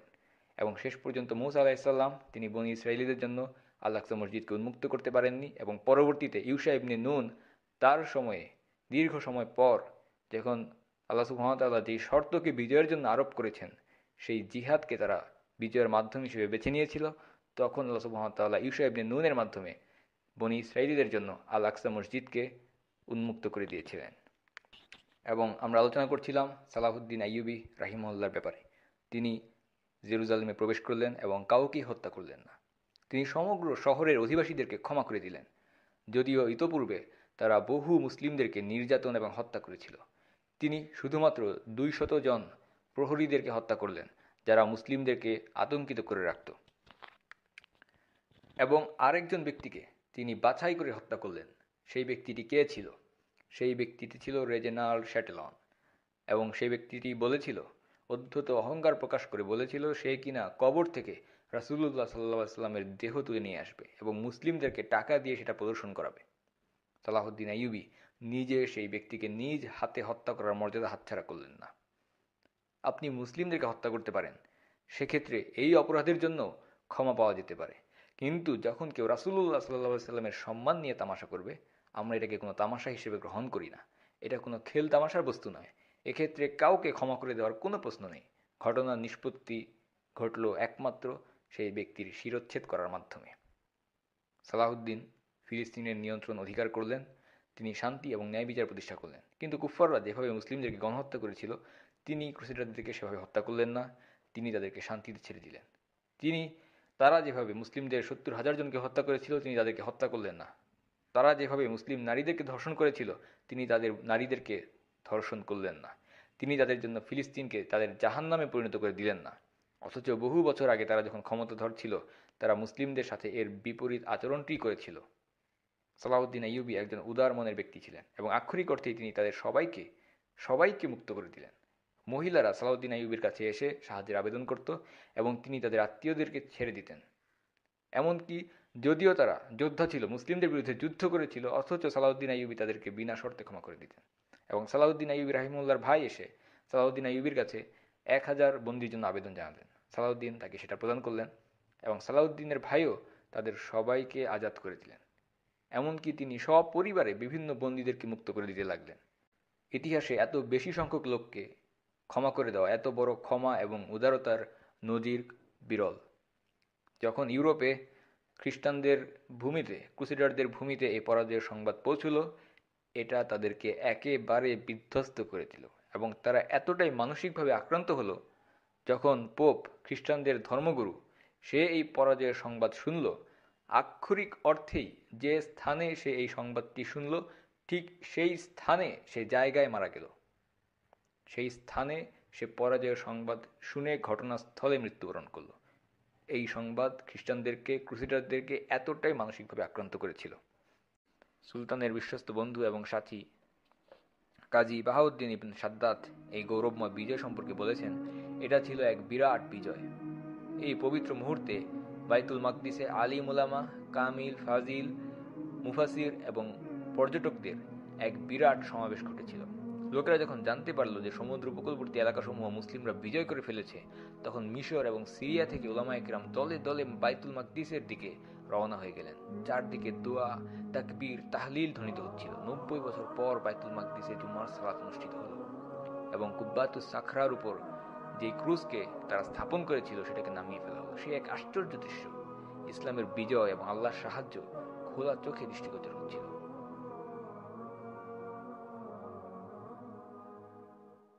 এবং বাইতুল মাকদিস বিজয় এবং হিত্তিন রণক্ষেত্রে খ্রিস্টানদের অবমাননাকর পরাজয়ের পর গোটা ইউরোপে পুনরায় ক্রোধ এবং জিঘাংসার আগুন দাউ দাউ করে জ্বলে ওঠে। তারা আবার মুসলিমদের উপরে ঝাঁপিয়ে পড়ে। সমগ্র ইউরোপ মিলে শামের মতো ছোট্ট একটি দেশের উপরে তারা আক্রমণ করে বসে। বিপরীতে মোকাবেলায় ছিলেন একাকী সালাহুদ্দিন, সুলতান সালাহুদ্দিন, তার আত্মীয় বান্ধব এবং নিষ্ঠাবান মুত্তাকি মুসলিমরা। তারা গোটা মুসলিম বিশ্বের পক্ষ থেকে খ্রিস্টান শক্তিকে প্রতিরোধ এবং প্রতিহত করে যাচ্ছিলেন। 1187 সালে বাইতুল মাকদিস বিজয়ের 5 বছর পর, রক্তাক্ত যুদ্ধের পর 1192 সালে এসে খ্রিস্টানরা মুসলিমদের সাথে সন্ধি স্থাপন করতে বাধ্য হয় এবং 5 বছরের অব্যাহত রক্তারক্তির পর অবশেষে এই ক্রুসেড শেষ হল। 1187 খ্রিস্টাব্দের জুলাই মাসে হিত্তিনে মুসলিমদের বিজয়ের আগ পর্যন্ত জর্ডান নদীর পশ্চিম তীরে মুসলিমদের অধিকারে 1 ইঞ্চি জায়গাও ছিল না। অথচ 1192 খ্রিস্টাব্দের সেপ্টেম্বরে যখন রমলা নামক স্থানে সন্ধি স্থাপিত হল, তখন সুর থেকে শুরু করে রাফা পর্যন্ত সমুদ্র উপকূলবর্তী এলাকার এক চিলতে ভূখণ্ড ছাড়া গোটা দেশটাই মুসলিমদের অধিকারে চলে আসে। মুসলিমদের ভূমি পুনরুদ্ধার হলো এবং এই সন্ধি স্থাপনের দরুন সালাহুদ্দিনের এতটুকু লজ্জিত হওয়ার কোনো প্রয়োজন ছিল না, কেননা তিনি সমগ্র মুসলিম ভূমি পুনরুদ্ধার করেছেন, ক্রুসেডারদেরকে বিদায় করেছিলেন। এবং এই যুদ্ধের ফলাফল কী ছিল? আমরা দেখতে পাই সালাহুদ্দিনের জিহাদি প্রয়াস এবং সময়োপযোগী চেতনার ফলাফল ছিল অত্যন্ত সুদূরপ্রসারী। তিনি মুসলিমদেরকে ক্রুসেডারদের গোলামি থেকে দীর্ঘদিনের জন্য মুক্তিদান করেছিলেন। আল আকসা বিজয়ের প্রায় 5 বছর পর, হিজরতের 583 বছর পর, সালাহুদ্দিন আইয়ুবী অসুস্থ হয়ে পড়লেন। তিনি এমন একজন ব্যক্তি ছিলেন যিনি ছিলেন শাহাদাতের পিয়াসী। শহীদ হওয়ার আকাঙ্ক্ষা ছিল তার আমৃত্যু আকাঙ্ক্ষা। শাহাদাতের পিয়ালা থেকে তিনি পান করতে চেয়েছিলেন অমীয় সুধা, কিন্তু মৃত্যুর পিছনে তিনি সারা জীবন ছুটে চলেছেন ঠিকই, কিন্তু ইসলামের ইতিহাসে অন্যান্য বীর যোদ্ধাদের মতো তিনিও শত্রুদের হাতে মরলেন না। খালিদ বিন ওয়ালিদ, মুসা ইবনে নুসাইর, নুরউদ্দিন জিঙ্কি সহ অন্যান্য বীর যোদ্ধাদের মতো তিনিও মৃত্যুবরণ করলেন বিছানায় শুয়ে। এবং আল্লাহ সুবহানাহু ওয়া তাআলা তার জন্য এভাবেই তার তাকদীরে মৃত্যুকে নির্ধারণ করে রেখেছিলেন যে এত বড় মাপের যোদ্ধা কখনো কুফফারদের হাতে মৃত্যুবরণ করতে পারে না। তিনি মৃত্যুশয্যায় যখন অবচেতন অবস্থায় সাকরাতুল মাউতের পর্যায়ে চলে গেলেন, তখন একজন কারি কুরআন তিলাওয়াত করছিলেন তাকে প্রশান্তি দেওয়ার জন্য। যখন তিলাওয়াত করতে করতে কারি এই আয়াতটিতে চলে আসলেন যেখানে আল্লাহ সুবহানাহু ওয়া তাআলা বলছেন, هو الله الذي لا إله إلا هو الملك القدوس السلام المؤمن المهيمن العزيز الجبار المتكبر سبحان الله عما يشركون। তিনি আল্লাহ, তিনি ছাড়া কোনো মাবুদ নেই। তিনি মালিকুল মুলক, রাজাদের রাজা, বাদশাহদের বাদশাহ, রাজা ধীরাজ। তিনি পুত্র পবিত্র, তিনি শান্তিদাতা, তিনি বিধায়ক, তিনি রক্ষক, তিনি পরাক্রমশালী, তিনি প্রবল, তিনি মাহাত্ম্যের একক অধিকারী। এবং তারা যেসব ব্যাপারে আল্লাহর সাথে শিরিক করছে, আল্লাহ তাআলা সেই সমস্ত বিষয় থেকে অনেক পবিত্র। সালাহউদ্দিন আইয়ুবী সংজ্ঞাহীন অবস্থায় মৃত্যুশয্যায় পড়ে আছেন এবং কারি এই আয়াতটি তিলাওয়াত করছেন। সুবহানাল্লাহ! সালাহউদ্দিন আইয়ুবী সেই সংজ্ঞাহীন অবস্থা থেকে হঠাৎ করে চেতনা ফিরে পেলেন। তিনি জেগে উঠলেন। এই আয়াতের তিলাওয়াত তার সংজ্ঞাহীন অবস্থা থেকে চেতনায় ফিরিয়ে আনলো এবং তিনি তার শাহাদাত তর্জনী উঁচু করে তুলে ধরে বললেন, সাদাক্ত, তুমি সত্য কথাই বলেছ। তিনি আয়াতের পুনরাবৃত্তি করলেন এবং নিজেও তিলাওয়াত করলেন এবং এই অবস্থায় তিনি মৃত্যুবরণ করলেন রাহিমাহুল্লাহু তাআলা আলাইহি। এবং তার ব্যাপারে বলা হয়ে থাকে, যখন তিনি মারা গেলেন তখন সারা পৃথিবীর মানুষেরা এক স্বরে কান্না করেছে, এমনকি কুফফাররাও এই মহান ব্যক্তিত্বের জন্য অশ্রু ঝরিয়েছে। আল্লাহ সুবহানাহু ওয়া তাআলা তাকে উত্তম জান্নাত, জান্নাতুল ফিরদৌস প্রদান করুন, আমিন। এখানে একটি বিষয় লক্ষণীয় যে মুসলিমদেরকে রাসূলুল্লাহ সাল্লাল্লাহু আলাইহি ওয়াসাল্লাম এমন একটা অবস্থায় রেখে গিয়েছিলেন যেখানে তারাই ছিল সবচেয়ে শক্তিশালী এবং অল্প সময়ের মধ্যে মুসলিমরা পারস্য কিংবা রোমান সম্রাটদেরকে পদাবনত করেছে এবং দুনিয়ার একমাত্র পরাশক্তি হিসেবে তাদের কর্তৃত্বকে তারা প্রতিষ্ঠা করতে পেরেছিলেন। কিন্তু কিভাবে মুসলিমদের পতন ঘটল?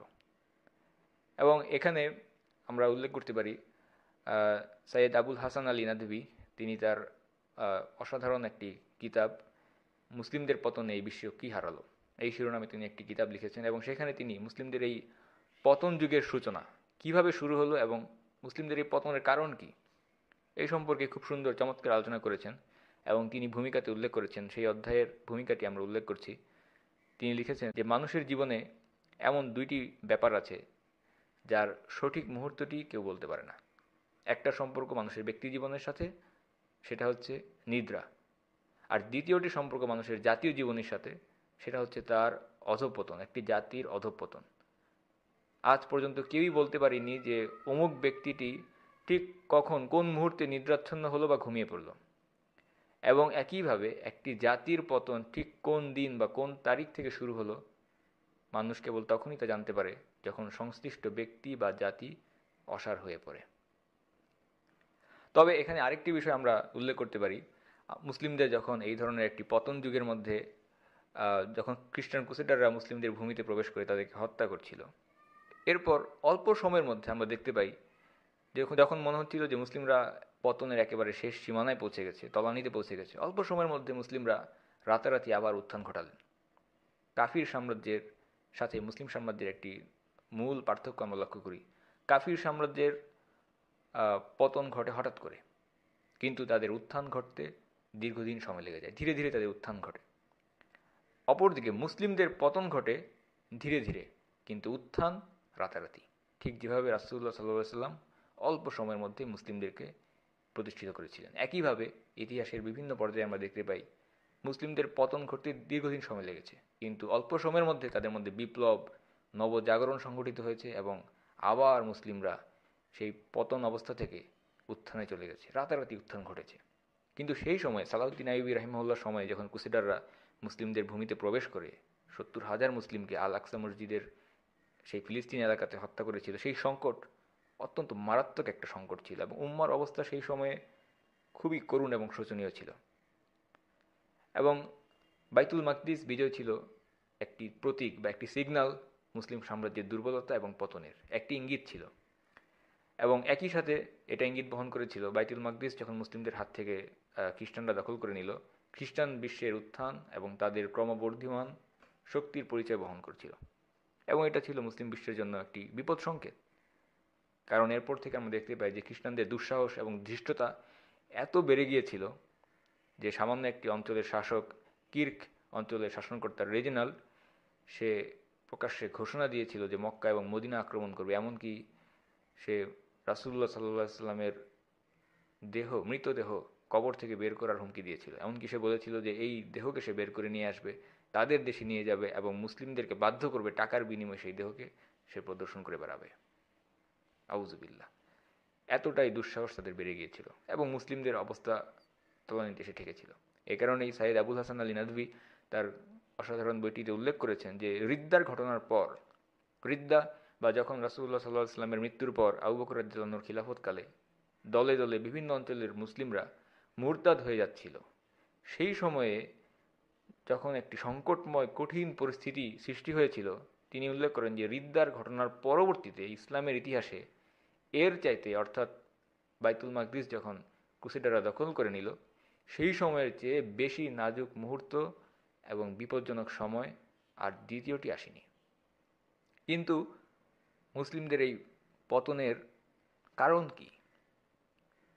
আব্বাসীয় খিলাফা এবং তার পূর্বে ছিল উমাইয়া খিলাফা, এরপর হঠাৎ করে কিভাবে মুসলিমদের এত অধঃপতন ঘটল, যেখানে মুসলিমদের ভূমিতে প্রবেশ করে ক্রুসেডাররা মুসলিমদেরকে হত্যা করছিল? সাইয়েদ আবুল হাসান আলী নাদভী তার কিতাবে তিনি 5টি সুনির্দিষ্ট কারণকে উল্লেখ করেছেন এবং প্রথমত তিনি একটি সাধারণ কারণ উল্লেখ করেছেন, পরবর্তীতে সেটাকে তিনি বিভক্ত করে 5টি অংশে নিয়ে এসেছেন। প্রথম কারণটি তিনি উল্লেখ করেছেন, 1 নম্বর বা প্রধান যে মূল কারণ সেটা হচ্ছে মুসলিমদের মধ্যে জিহাদ এবং ইজতিহাদের অভাব। এ কারণে আমরা দেখতে পাই যে ইসলামের ইতিহাস যুগে যুগে 2টি রঙে লেখা হয়েছে। একটি রং লাল এবং এটা হচ্ছে শহীদদের রক্ত। জিহাদের মাধ্যমে ইসলামের ইতিহাসকে রক্ষা করা হয়েছে উদ্ধত অহংকারী কাফেরদের থেকে। এবং দ্বিতীয় রংটি আমরা দেখতে পাই কালো, আলেমদের কালির রক্তে, ইলমের মাধ্যমে তারা ইসলামকে রক্ষা করেছেন। এই 2টি রঙে ইসলামের ইতিহাস রঞ্জিত হয়েছে। এবং যখন আব্বাসীয় খিলাফা এবং উমাইয়া খিলাফার পরবর্তী সময়ে মুসলিমদের পতন যুগে আমরা চলে আসলাম এবং আমরা বলেছি যে একজন ব্যক্তি যেমন জানে না সে ঠিক কোন সময়ে ঘুমিয়ে পড়ল, একটি জাতিও ঠিক সেভাবে জানে না তারা কখন অধঃপতনের সীমানায় পৌঁছে গেল। তখনই জানতে পারে যখন সেই সংশ্লিষ্ট ব্যক্তি বা জাতিটি অসার হয়ে পড়ে। এবং মুসলিমদের জন্য সেই পতনের ইন্ডিকেশন বা সূচক ছিল আল আকসা এবং বাইতুল মাকদিস, ফিলিস্তিনের পবিত্র ভূমি হাতছাড়া হয়ে যাওয়া। এবং সেই সময়ের শাসকদের সম্পর্কে আমরা দেখি যে তাদের মধ্যে জিহাদের কোনো প্রেরণা ছিল না, রুহ ছিল না, একইভাবে ইজতিহাদের কোনো শক্তিও ছিল না, অথচ পৃথিবীর নেতৃত্ব দেওয়ার জন্য এই 2টি বিষয় অপরিহার্য। এ কারণে সাইয়েদ আবুল হাসান আলী নাদভী তিনি উল্লেখ করছেন যে খুলাফায়ে রাশিদিনের পর ওমর ইবনুল আবদুল আজিজ রাহিমাহুল্লাহ ছাড়া উমাইয়া এবং আব্বাসীয় খলিফাদের সবার অবস্থাই ছিল এই ধরনের, যার কারণে মুসলিমরা ধীরে ধীরে পতনের সীমানায় পৌঁছে যাচ্ছিল। এবং সুনির্দিষ্ট কিছু কারণ, 1 নম্বর কারণ, ধর্ম এবং রাজনীতির মধ্যে একটি বিভাজন তৈরি হওয়া। ধর্ম এবং রাষ্ট্রনীতি ইসলামের ক্ষেত্রে আমরা দেখতে পাই ইসলাম হচ্ছে এমন একটা দিন যে ক্ষেত্রে ইসলামের সাথে ধর্ম শব্দটি আসলে মানানসই নয়। ইসলাম একটি পরিপূর্ণ জীবন বিধান, দিন, কিন্তু এক্ষেত্রে আমরা পার্থক্য এবং বিভাজক রেখাটি উল্লেখ করার জন্য ধর্ম শব্দটি ব্যবহার করছি। সেই সময়ে পরবর্তী আব্বাসী এবং উমাইয়া খিলাফার শেষ পর্যায়ে ধর্ম এবং রাষ্ট্রনীতির মধ্যে একটি বিভাজন রেখা দেখা যায়।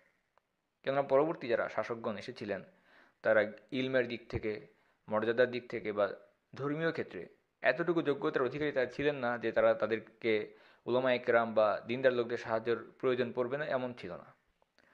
বরং তারা হুকুমত এবং রাষ্ট্রনীতিকে নিজেদের হাতে রাখেন এবং যখন তারা চেয়েছেন কিংবা নিজেদের ইচ্ছা মাফিক অথবা পরিবেশ পরিস্থিতির চাহিদা অনুযায়ী শুধুমাত্র তখনই তারা পরামর্শদাতা বা বিশেষজ্ঞ হিসেবে উলামায়ে কেরাম এবং দিনদার লোকদের সাহায্য নিয়েছেন এবং যতটুকু তারা মনে করেছেন ততটুকু কবুল করেছেন এবং যখন চেয়েছেন তাদের পরামর্শকে ফেলে দিয়েছেন, গ্রহণ করেননি, আমল করেননি। সুতরাং সেই সময়ে উমাইয়া এবং আব্বাসীয় খিলাফার শেষ পর্যায়ে আমরা দেখতে পাই যে রাষ্ট্রনীতি, দেশ রাষ্ট্র কীভাবে পরিচালিত হবে, এটা ধর্মের তত্ত্বাবধান থেকে মুক্ত হয়ে শিকলবিহীন একটি হাতির মতো লাগাম ছাড়া হয়ে পড়ে নিয়ন্ত্রণের বাইরে চলে যাচ্ছিল। ধর্ম এবং রাজনীতির মধ্যে একটি আলাদা রেখা তৈরি হলো, বিভেদ তৈরি হলো। ফলাফলস্বরূপ আমরা দেখতে পাই যে খুলাফায়ে রাশিদার আগে পৃথিবীর রাষ্ট্রীয় আইন কানুন এবং ব্যবস্থাপনার যে একটি অবস্থা ছিল, সেই ধরনের একটি অবস্থায় মুসলিমরা ফিরে যেতে লাগলো। ধর্ম দিন দিন শক্তিহীন, প্রভাবশূন্য, নিষ্প্রভ হয়ে গেল। অপরদিকে রাষ্ট্রনীতি তার শক্তির হাত পা মেলতে শুরু করল। ধর্মের লাগাম শিথিল এবং রাষ্ট্রনীতি নিয়ন্ত্রণহীন, ফলে স্বেচ্ছাচারিতা বৃদ্ধি পেতে থাকল। এবং সেই দিন থেকেই যখন ধর্ম এবং রাষ্ট্রনীতিকে আলাদা করে দেওয়া হলো, তখন থেকেই উলামায়ে কেরাম, দিনদার লোক একদিকে, অপরদিকে দুনিয়াদার এবং জাগতিক বিষয়বুদ্ধিসম্পন্ন লোকেরা পরিষ্কার দুটো আলাদা সম্প্রদায়ে পরিণত হলো এবং উভয়ের মধ্যে পার্থক্য দিন দিন বৃদ্ধি পেতে লাগলো। এমনকি কোনো কোনো সময় সেটা একটি প্রতিযোগিতা বা প্রতিদ্বন্দ্বিতায় পরিণত হতো। কারণ ইসলাম হচ্ছে এমন একটি জীবন বিধান যেখানে আপনি ধর্ম বা রাজনীতিকে আলাদা করতে পারবেন না, রাষ্ট্রনীতিকে আলাদা করা সম্ভব নয়। যদি সেটা কখনো পৃথক করে দেওয়া হয়, মূলত সেটা ইসলামের ভিত্তিকে দুর্বল করে দেয়। অথচ পূর্ববর্তীদের সময়, সাহাবাদের সময়ে এই অবস্থা কেমন ছিল? রোমানদের সাথে যুদ্ধের সময় মুসলিমদের অবস্থা এবং নেতৃত্ব সম্পর্কে একজন খ্রিস্টান পাদ্রির মন্তব্য থেকে আমরা ধারণা করতে পারি সেই সময়ে তারা কখনোই ধর্ম এবং রাজনীতি, রাষ্ট্রনীতিকে পৃথক করে দেখেননি। সব কিছুই দ্বীনের অন্তর্ভুক্ত ছিল। খালিদ বিন ওয়ালিদের নেতৃত্বে যখন সাহাবীরা রোমানদের বিরুদ্ধে যুদ্ধ করছিলেন, যুদ্ধের ময়দানে যখন উভয় বাহিনী মুখোমুখি অবস্থানে চলে আসলো, তখন রোমান বাহিনীর মাঝ থেকে একজন কালো টুপি পরা বৃদ্ধ খ্রিস্টান পাদ্রী এগিয়ে আসলো এবং সে মুসলিম বাহিনীর সামনে এসে আরবি ভাষায় প্রশ্ন করতে লাগলো, তোমাদের মধ্যে কে আছে যে আমার সাথে এসে কথা বলবে? সে ধারণা করেছিল তাকে যেভাবে খ্রিস্টানদের মধ্য থেকে পাঠানো হয়েছে একজন পাদ্রী হিসাবে, ধর্মীয় ব্যক্তিত্ব হিসাবে, হয়তো মুসলিমদের মধ্য থেকেও এই ধরনের পৃথক একজন ব্যক্তি যিনি ধর্মীয় বিষয়ে নেতৃত্ব দিচ্ছেন, তিনি সামনে এসে তার সাথে আলোচনা করবেন। কিন্তু ইসলামে পুরোহিততন্ত্র বা পৌরোহিত্যের কোনো নিয়ম নেই। যিনি সেনাবাহিনীর কমান্ডার তিনি একই সাথে তাদের ইমাম। সুতরাং খালিদ বিন ওয়ালিদ সামনে অগ্রসর হয়ে গেলেন। অবাক হয়ে পাদ্রী তাকে জিজ্ঞাসা করলেন, তুমি কি এই বাহিনীর কমান্ডার? খালিদ উত্তরে বললেন, আমি যতক্ষণ আল্লাহর আনুগত্য করব এবং রাসূলের নির্দেশিত পথে চলব, ততক্ষণ পর্যন্ত তারা আমাকে নেতা হিসেবে মানবে। শর্ত হিসেবে খালিদ বিন ওয়ালিদ উল্লেখ করলেন আল্লাহর আনুগত্য এবং রাসূলের নির্দেশিত পথে চলা। এটাই তার নেতৃত্বের কারণ। এবং তিনি আরও বলেন, আমি এই পথ থেকে বিচ্যুত হলে তাদের উপর আমার কোনো কমান্ড বা নেতৃত্ব থাকবে না। এবং সেই সময়ে খ্রিস্টান পাদ্রীটি যে মন্তব্যটি করেছিল সেটা ছিল অত্যন্ত বিচক্ষণতাপূর্ণ। সে মন্তব্য করে বলেছিল, এই কারণেই তোমরা আমাদের উপরে বিজয় লাভ করো। যখনই মুসলিমরা ধর্ম থেকে দূরে সরে গেছে, দ্বীনের মধ্যে ধর্ম এবং রাজনীতি নামে দুটি আলাদা বিভাজন রেখা সৃষ্টি করেছে, মুসলিমদের পতন ঘটেছে। এবং 2 নম্বর কারণ আমরা দেখতে পাই যে কারণে মুসলিমদের অধঃপতন ঘটেছিল, সেটা হচ্ছে শাসকদের মধ্যে জাহিলিয়া সৃষ্টি হওয়া। সাধারণ মানুষ যারা জনগণ, তারা সাধারণত ক্ষমতাসীন ব্যক্তিদেরকে অনুসরণ করে। অধিকাংশ লোক ক্ষমতাসীন ব্যক্তিদের, যাদের হাতে ক্ষমতা আছে, প্রভাব আছে, তাদেরকে অন্ধ অনুসরণ, অনুকরণ করে। এবং যখন সমাজের শক্তিশালী ক্ষমতাশীল শ্রেণী শাসকদের মধ্যে জাহিলিয়া বিস্তার লাভ করে, সাধারণ মানুষের মধ্যেও সেটা ব্যাপকভাবে, পাইকারিভাবে, মহামারী আকারে ছড়িয়ে পড়ে। তারা ভালো মন্দ বিচার করে না। এটা ছিল 2 নম্বর কারণ যার কারণে মুসলিমদের অধঃপতন ঘটল, শাসকদের মধ্যে জাহিলিয়া। এবং এর প্রভাব আমরা দেখতে পাই আমর বিল মারুফ ও নাহি আনিল মুনকারের ক্ষেত্রেও ব্যাপক প্রভাব পড়ল। এমনকি এই কাজটি, সৎ কাজের আদেশ দেওয়া এবং অসৎ কাজের নিষেধ করা, এটা আস্তে আস্তে বিলুপ্ত হয়ে গেল। এবং এটা বিলুপ্ত হয়ে যাওয়ার মূল কারণ ছিল যে সৎ কাজের আদেশ বা অসৎ কাজের নিষেধ, এর পেছনে যদি কোনো শক্তি বা রাষ্ট্রের সমর্থন বা পৃষ্ঠপোষকতা না থাকে, তাহলে সেটা সমাজকে নিয়ন্ত্রণের জন্য যথেষ্ট নয়। এবং মুসলিমদের পতনের 3 নম্বর আরেকটি গুরুত্বপূর্ণ কারণ তিনি উল্লেখ করেছেন, সেটা হচ্ছে ইসলামের অপপ্রতিনিধিত্ব। মানুষ মুসলিমদের দেখে ইসলামকে বিচার করতে চায়। যদিও এই বিষয়টি ঠিক নয় যে একজন বা 2 জন বা অল্প সংখ্যক মুসলিম কী করছে সেটা দেখে ইসলামকে বিচার করা কখনোই উচিত নয়, বরং সব মুসলিমের কি করা উচিত, সব মুসলিমদের কি করা উচিত সেটাই হচ্ছে ইসলামের মানদণ্ড, এবং মানদণ্ড হিসেবে কুরআন এবং সুন্নাহ রয়েছে। কিন্তু সাধারণ মানুষ তারা পর্যবেক্ষকের ভূমিকাতে নিজেদেরকে উপস্থাপন করে এবং তারা মুসলিমদের দেখে ইসলামকে বিচার করতে চায়। কাজেই পরবর্তী যুগে যখন মুসলিমদের মধ্যে অধঃপতন ঘটছিল, ইসলামের অপপ্রতিনিধিত্ব ঘটছিল, এবং এ কারণে একজন ইউরোপীয় ঐতিহাসিক তিনি উল্লেখ করেছেন, ইসলামের পতন সেদিন থেকে শুরু হলো যেদিন মানুষ ওই সমস্ত লোকদের সততার ব্যাপারে তাদের আন্তরিকতা নিয়ে সন্দেহ পোষণ করতে লাগলো যারা নতুন এই ধর্মের প্রতিনিধিত্ব করছিল। 4 নম্বর আরেকটি গুরুত্বপূর্ণ কারণ যার কারণে সেই সময় মুসলিমদের পতন ঘটেছিল সেটা হচ্ছে অনর্থক দার্শনিকতা চর্চা, দার্শনিক জটিলতা নিয়ে মেতে থাকা। এবং সেই সময় আমরা দেখতে পাই আব্বাসীয় খলিফার হারুনুর রশিদের আমলে তিনি বিভিন্ন গ্রিক সাহিত্য, মূলত গ্রিক ধর্মতত্ত্ব চর্চা যেগুলো ছিল মিথোলজি বা প্রতিমাবিদ্যা, সেগুলো অনুবাদের দিকে মনোযোগ দেন এবং বেশ কিছু উল্লেখযোগ্য পরিমাণ গ্রিক মিথোলজি সেগুলো অনুবাদ করা হয়, এবং এগুলো মুসলিমদের আকিদার সাথে যেহেতু আরবিতে অনুবাদ করা হয়েছিল মিশ্রিত হয়ে যেতে থাকে এবং মুসলিমদের আকিদাকে দূষিত করতে থাকে। এই অনর্থক দার্শনিকতা চর্চা এর কুপ্রভাব মুসলিমদের উপর পড়ে, এবং আবুল হাসান আলী নদভী তিনি উল্লেখ করেছেন সেই সময়ে তারা এই বিষয়গুলোর দিকে, মিথোলজি বা গ্রিক থিওলজি, এই বিষয়গুলোর দিকে যত পরিমাণ তারা মনোযোগ দিয়েছিলেন সেই পরিমাণ মনোযোগ তারা প্রাকৃতিক বিজ্ঞান বা ন্যাচারাল সায়েন্সের দিকে দেননি। অথচ এই বিষয়গুলোর দিকে যদি তারা মনোযোগ দিতেন তাহলে এর ফলপ্রসূ প্রভাব মুসলিমদের সমাজে পড়তে পারত।